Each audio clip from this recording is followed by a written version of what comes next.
Let me wish you all a very good morning. We are going to have a very interesting panel discussion. It's going to be a bit different from what we're used to because we only have 30 minutes and we have about 8 speakers. So if it's different from what you're used to, please bear with us.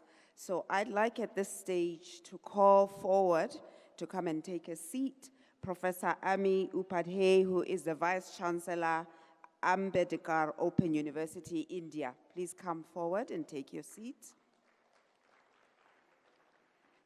I'd call upon Prof. Olufemi Ayinde Peters, Vice Chancellor, National Open University of Nigeria.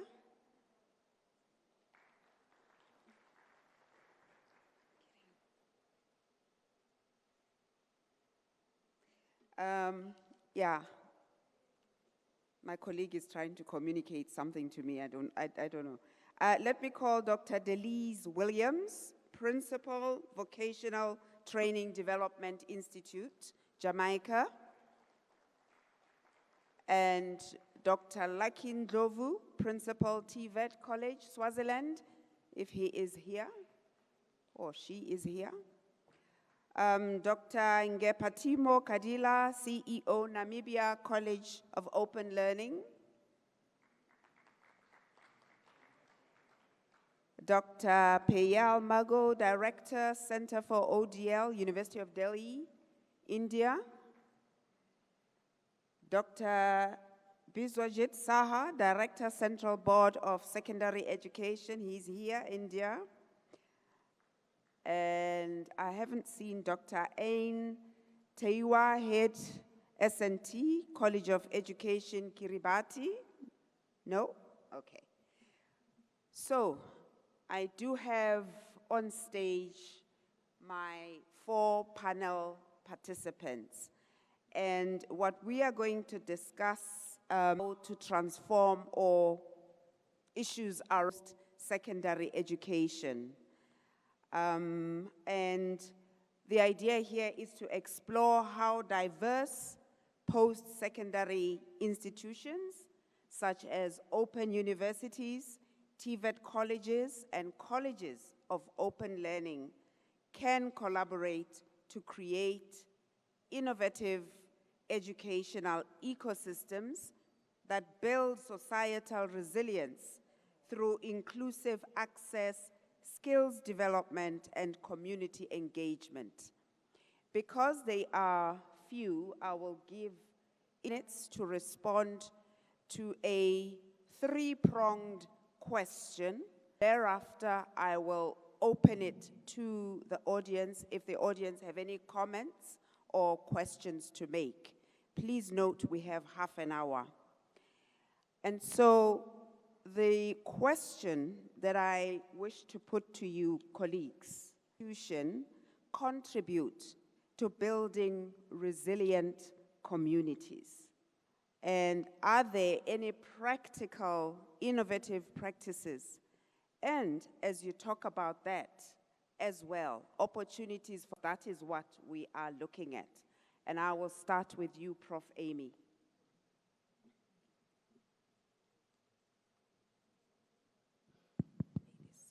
Thank you, dear. When it comes to State Open University, Gujarat, India, we have introduced many things. For example, generally when we talk about open universities, resilient community, the students with self-material, they're preparing themselves. At the same time, a lot of in different odd situations they've been studying, they're preparing themselves.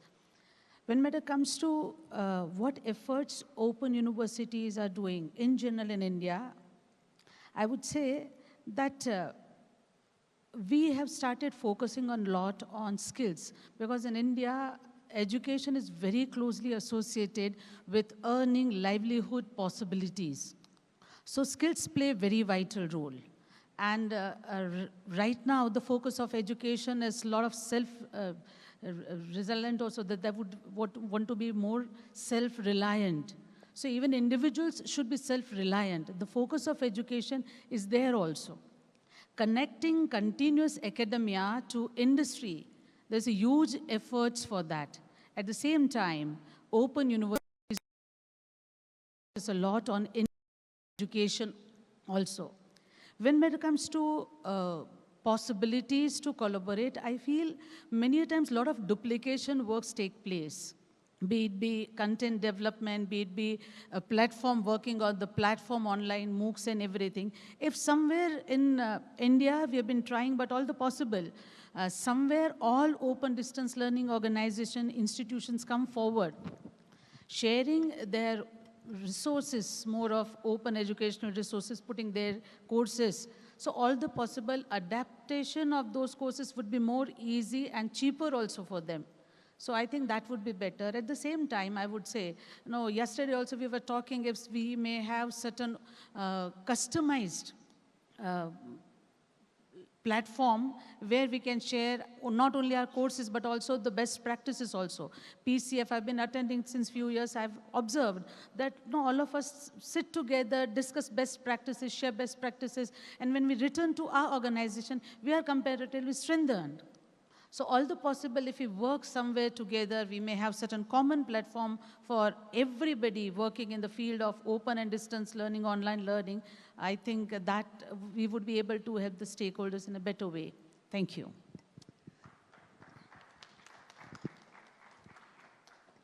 Thank you very much, Prof.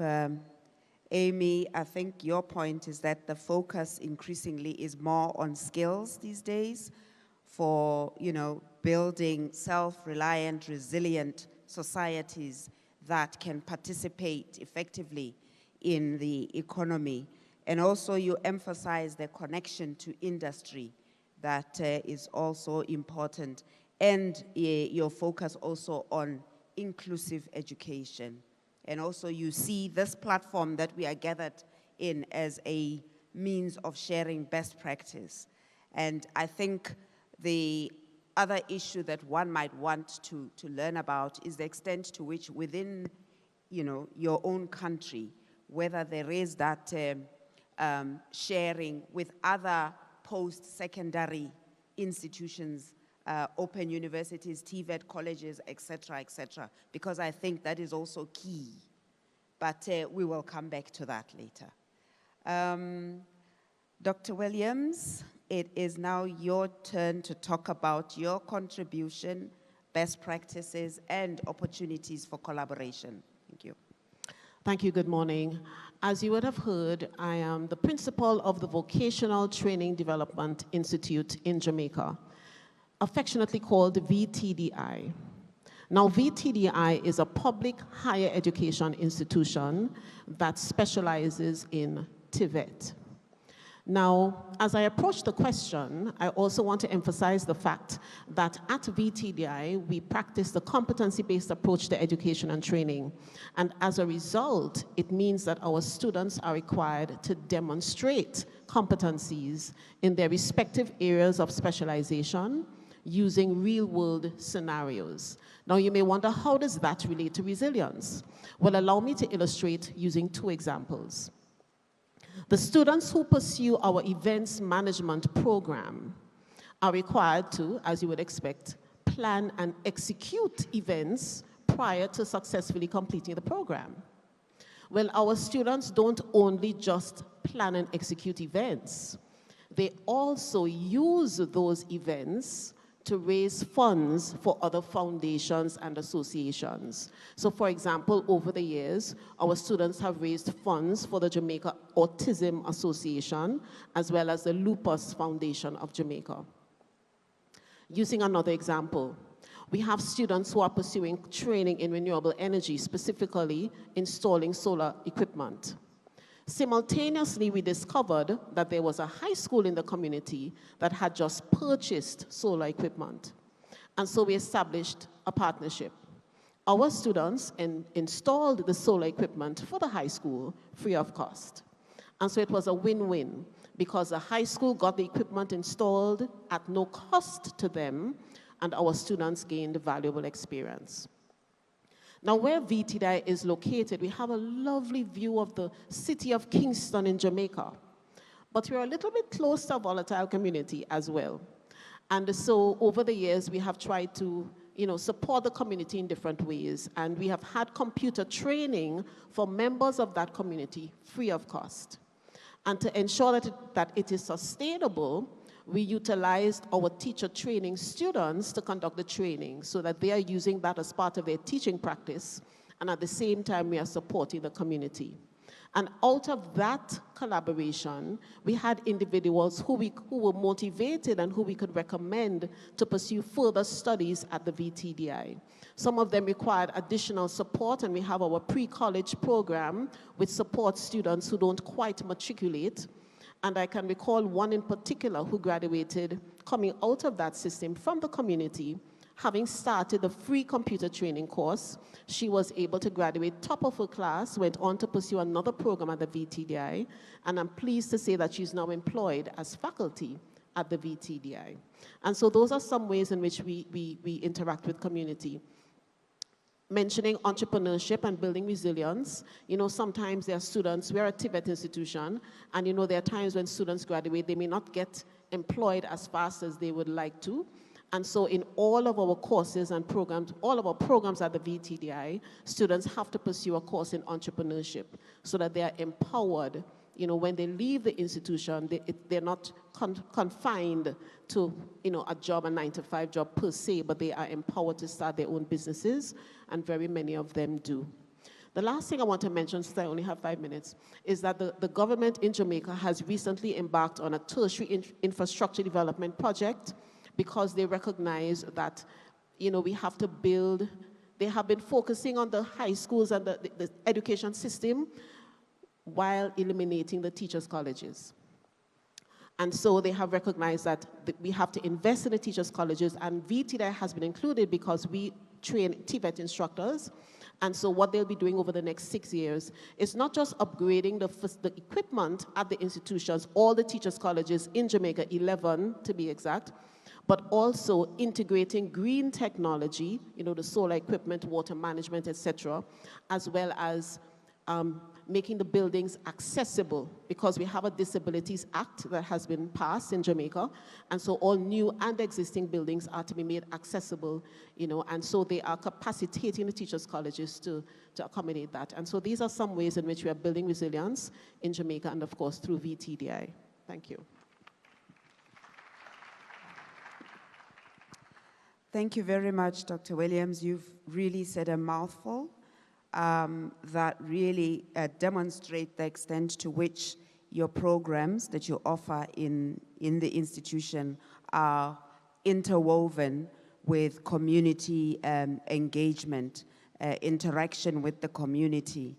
And I think that really demonstrates the extent to which you are building resilience, not only in your students through entrepreneurship training, but also resilience even into the community. And that in itself is a laudable achievement. Thank you very much. I would now like to move over to you, Dr. Kadila Namkol.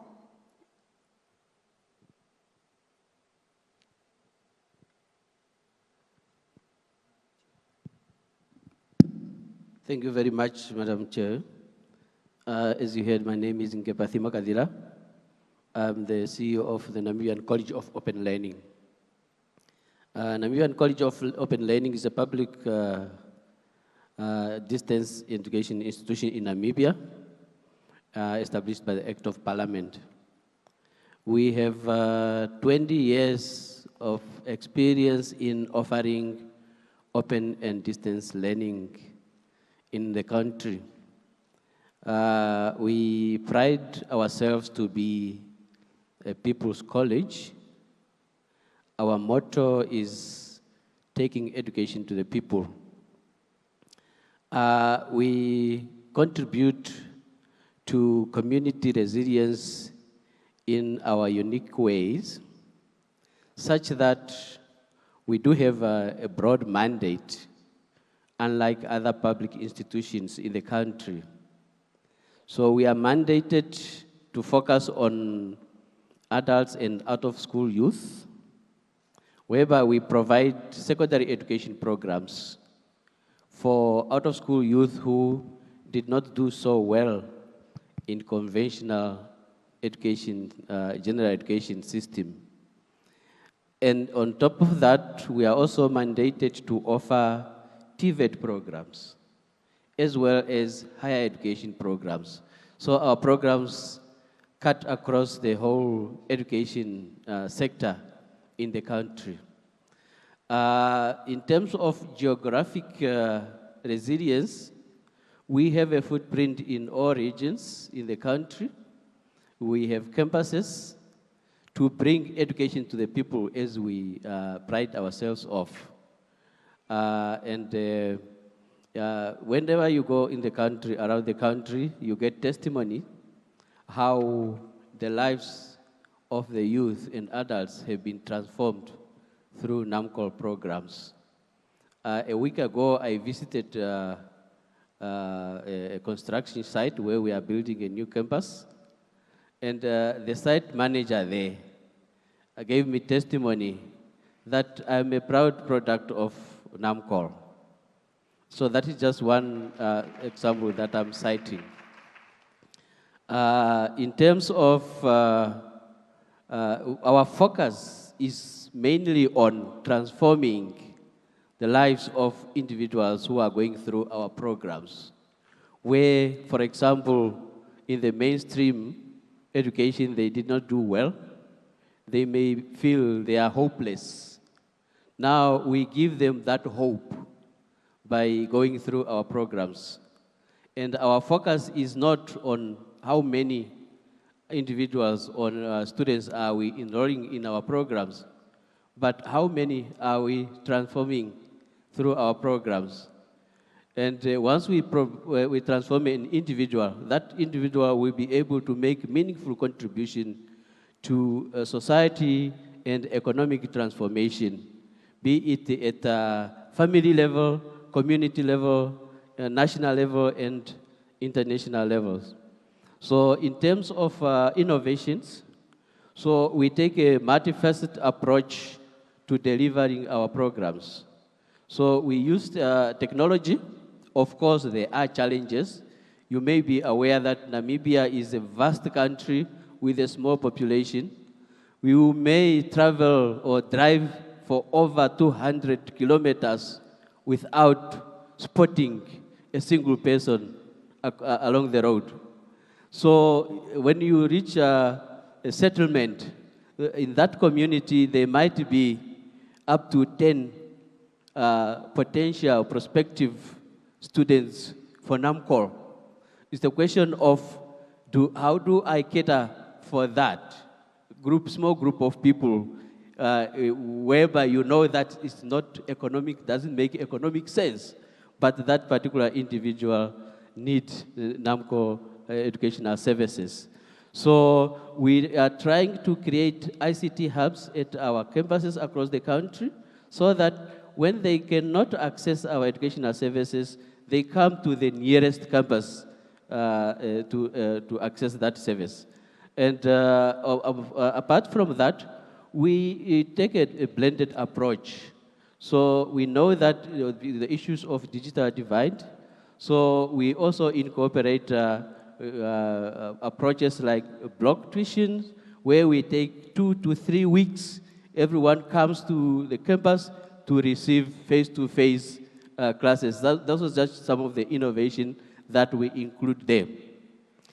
In terms of collaborations, as a country, we do have a platform which is called NOLNet, Namibian Open Learning Network. It is a consortium established by the Ministry of Education. Now, we are in collaboration with other public education, higher education institutions. That is NAMCOL, University of Namibia, Namibia University of Science and Technology. Then the ministry is also a partner. So the network is funded by the subsidy from government, and partner institutions also contribute to this network financially in terms of determined by the number of students that they have studying through open learning. In this network, the focus is every infrastructure across the country, the students and the staff are free to make use of those services across the country. So sharing, the issue of sharing resources becomes paramount through this arrangement. Then we also engage with partners in the region, because we know offering open education knows no borders. Nothing will stop us from creating collaborations with partners outside the country, as well as, most importantly, stakeholders in industry, because they help us to identify the skills needs so that our programs will be tailored towards closing those skills gaps in industry. Thank you very much.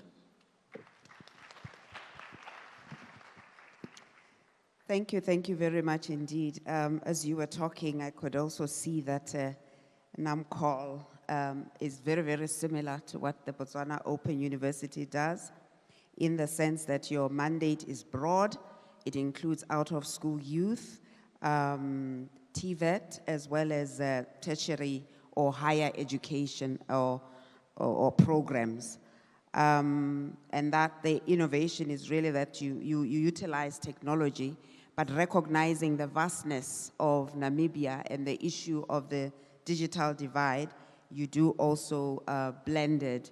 And of course, the collaboration that you have through your NOLNet, the consortium that was established, means that you get to share resources wherever you are. So that's a very good model indeed. But I think what stands out is the fact that you are about taking education to the people. You are about transforming individuals. So that is the focus of your activities, and that is how you provide or build in resilience into the students, and of course the testimonies that you talked about. Thank you very much indeed.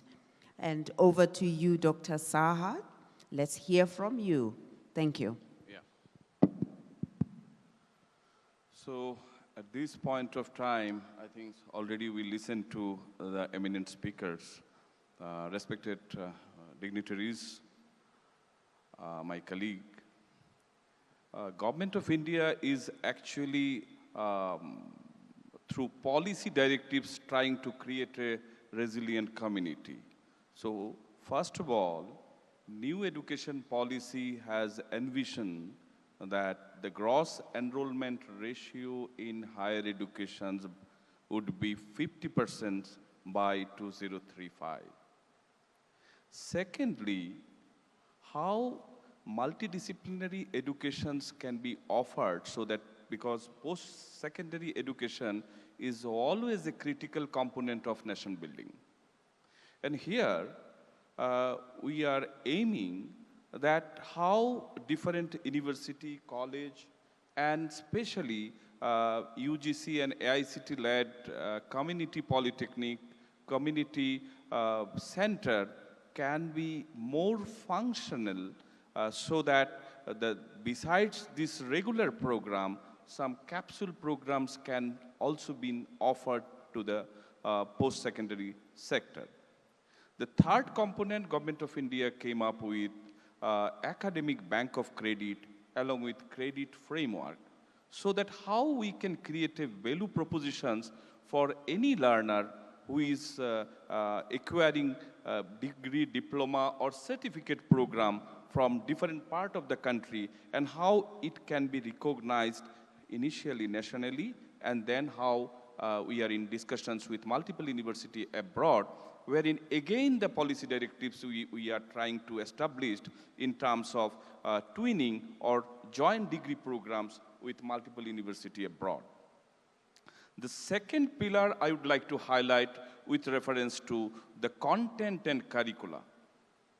So the lots of digital contents through our Shayam Prabha, NPTEL, and PM Ibidda channel. So the multiple channels are there to propagate the various initiatives from eminent institute to grassroots level player. So how content can be acquired from home?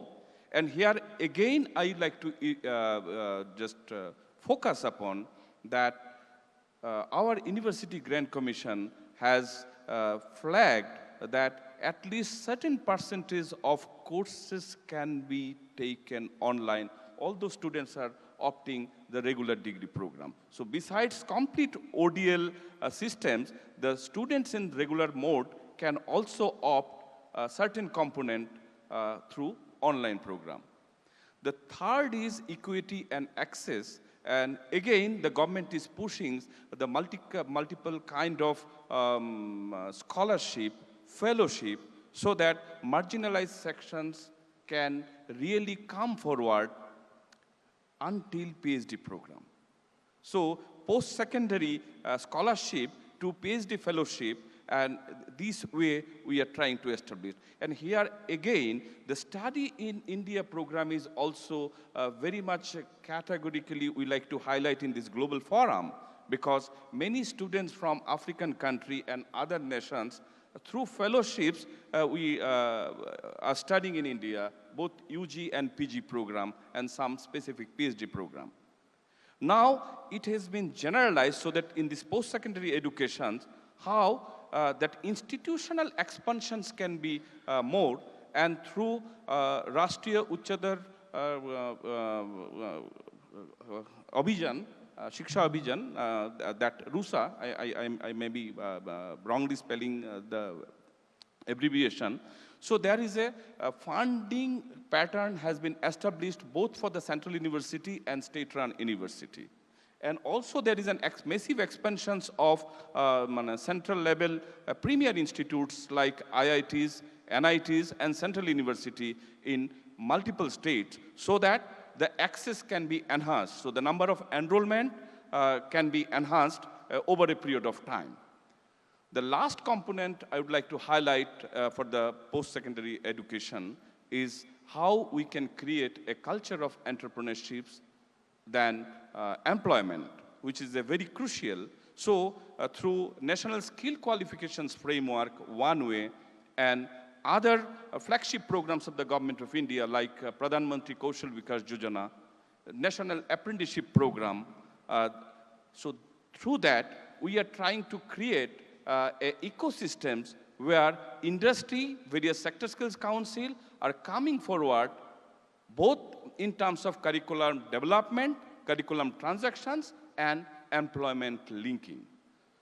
The last component in post-secondary education is how a culture of research can be equipped so that nations can position themselves globally. So National Research Foundation is the Government of India's latest initiative through which the multiple research in different field, diversified field can be carried out, and how the institution of eminence can be identified and how they can really cater the requirement of nationally, state-specific, and also with global collaborations.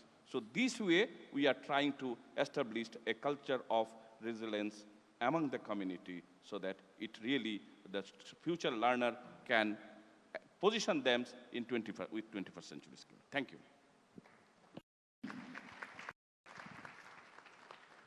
Thank you so much, Dr. Saha. I think what I picked is the fact that there's an intentional effort to grow the gross enrollment ratio to 50%, and that there are a number of initiatives that are really meant to ensure that you build resilient societies in India.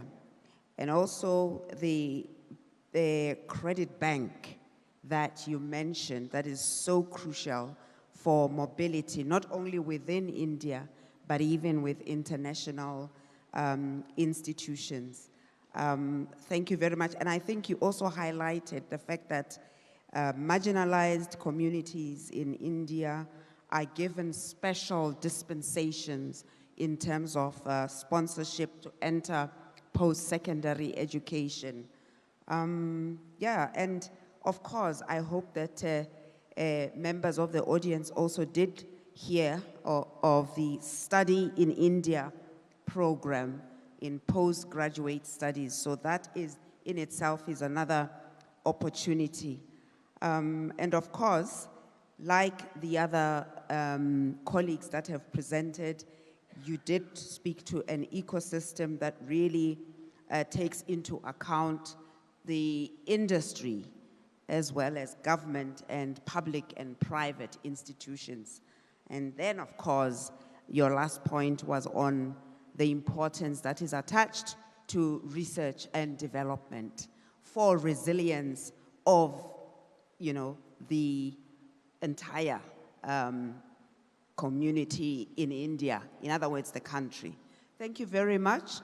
I think at this point, ladies and gentlemen, we have heard from our panelists, and I would invite any comments, any questions from the audience. And if you have specific questions to either of these panelists, please indicate so that they can respond to you.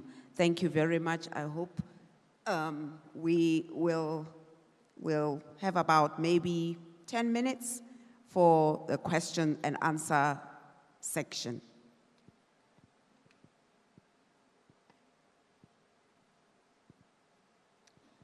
I see 2 hands so far.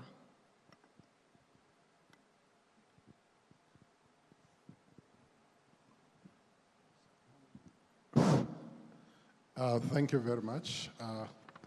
2 quick questions for Namibia and for India. Maybe for Namibia, I just wanted to find out if you could give more insights on how you have dealt with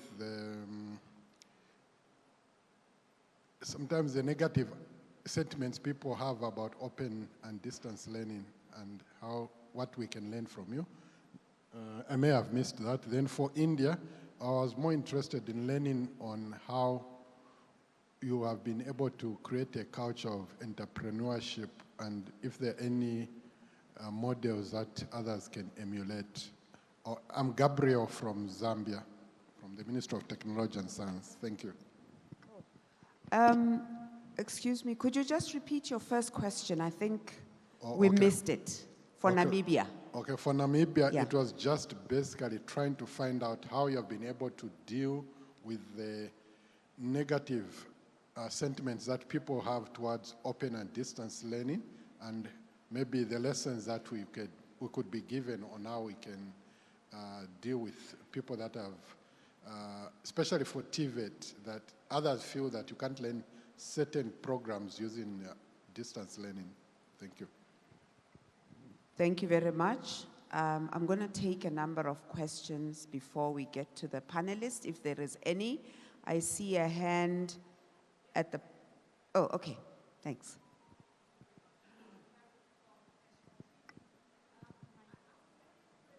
We can't hear you.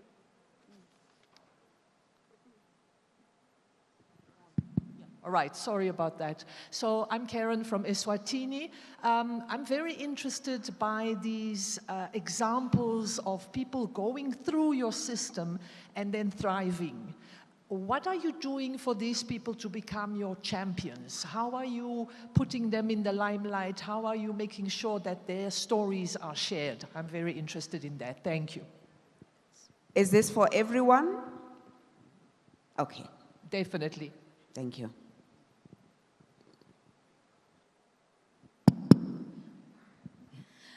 Good morning, everyone.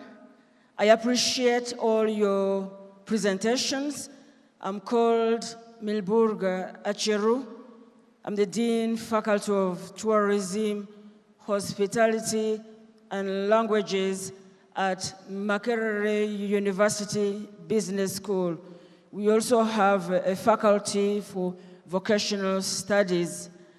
I appreciate your constructive and productive discussions. My question to all of you is this. Do you have a plan of following up those you've skilled through your systems to ensure that they've not gone out there to borrow huge loans and get into problems, but to utilize the skills acquired productively? Thank you. Thank you very much. I think at this point, I will request that Namibia respond to the first question on how you're dealing with the negative perceptions to ODL, especially TVET on ODL. Thank you very much. The negative perception is there. There's also an issue of misconception about the mandate. But it's all about continuous engagements and also being resilient ourselves. So you hear remarks even from high ranked officials in government and various institutions making negative remarks about open learning. Recently, one high-ranked official just made a remark, you know, my daughter did not do well and wanted to go to NAMCO. I said, I will not pay because they will not learn, because they are on their own. So such remarks are there, but to prove them wrong, it's all through the quality of the graduates and those who are becoming successful after having gone through those programs. So we have a very strong marketing program whereby we document the testimonies from those who have gone through our programs, and we share those testimonies on social media. So if you go to NAMCO social media, they will pick up, even some of them are parliamentarians who are giving the testimonies, some are business people, and so forth. So it's just through engagement, continuous engagement, and focusing on the quality. In terms of TVET programs, we do have a body called Namibia Training Authority, which is responsible for curriculum for TVET in the country. And our programs are developed in line with the quality standards of that body, and they go through accreditation. In terms of offering, we don't offer them purely online. We take a blended approach. We do have TVET workshops, and these programs are only offering at certain campuses where we have facilities to offer those programs. So workshops are there. Certain components are being done online, but they do practicals just like any other the conventional TVETs. And these programs, the offering body who issue certificates is Namibia Training Authority. So this certificate is a national certificate equivalent to a certificate that they have obtained from any other public VTC or private VTC.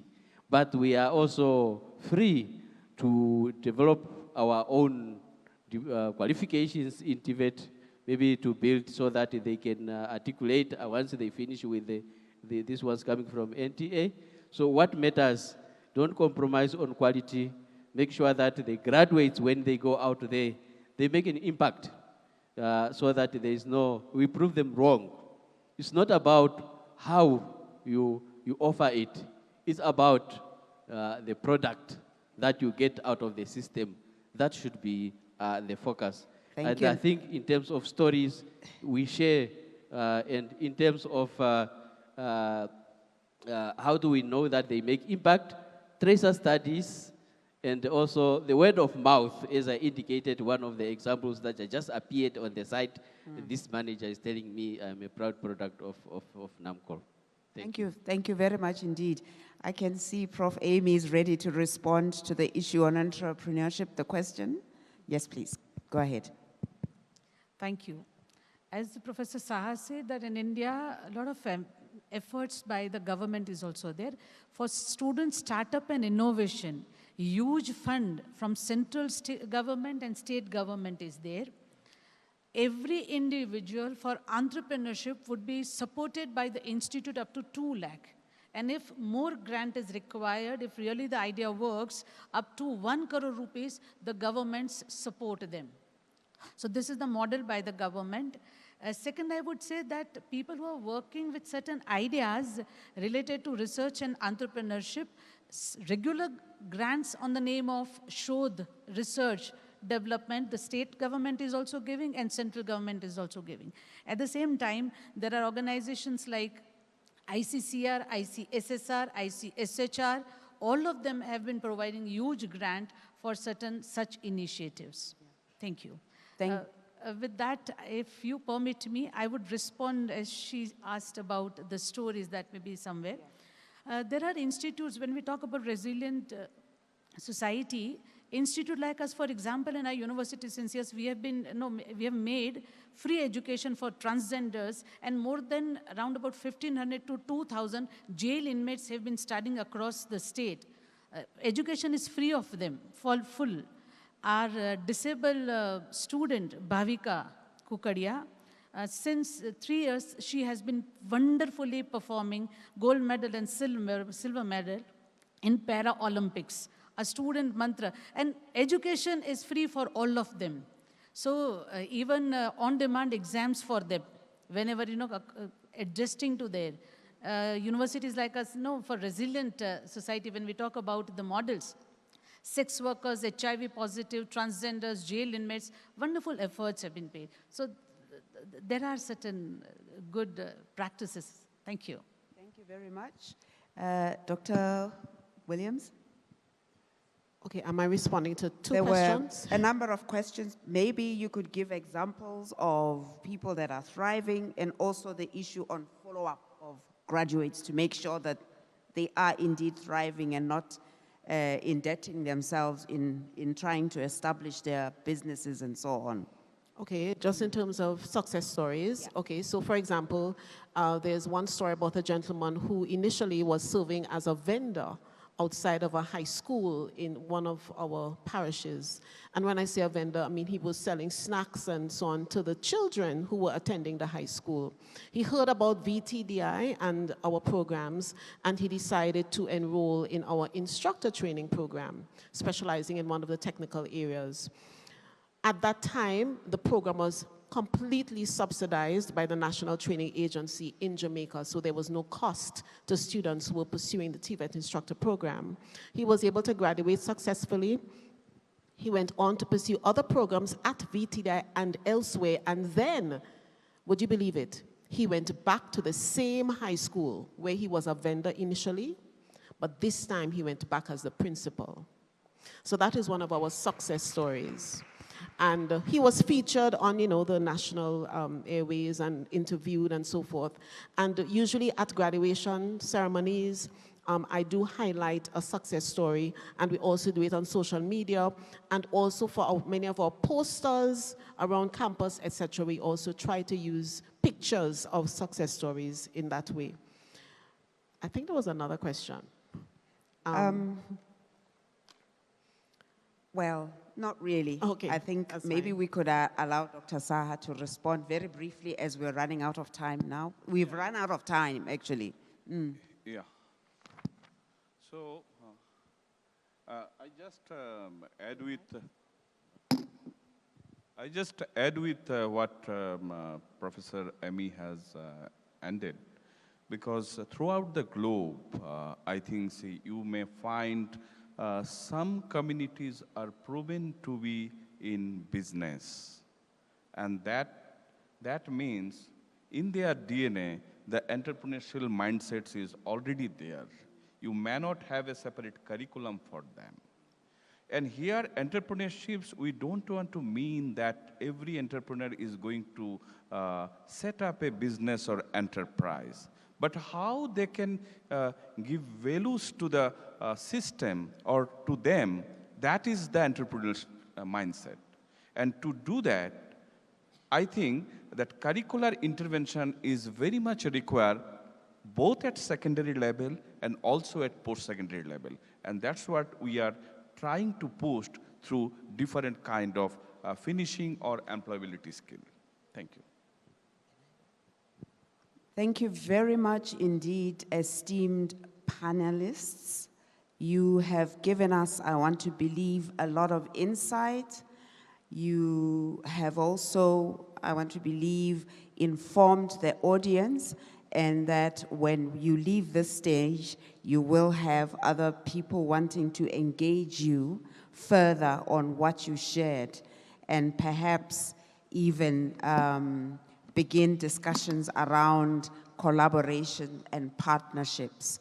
And with that, my dear audience, I wish to thank you for being a wonderful audience indeed. We've come to the end of this very important session where we heard from different players in the post-secondary area.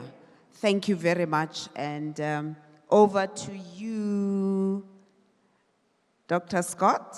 We are done. Thank you.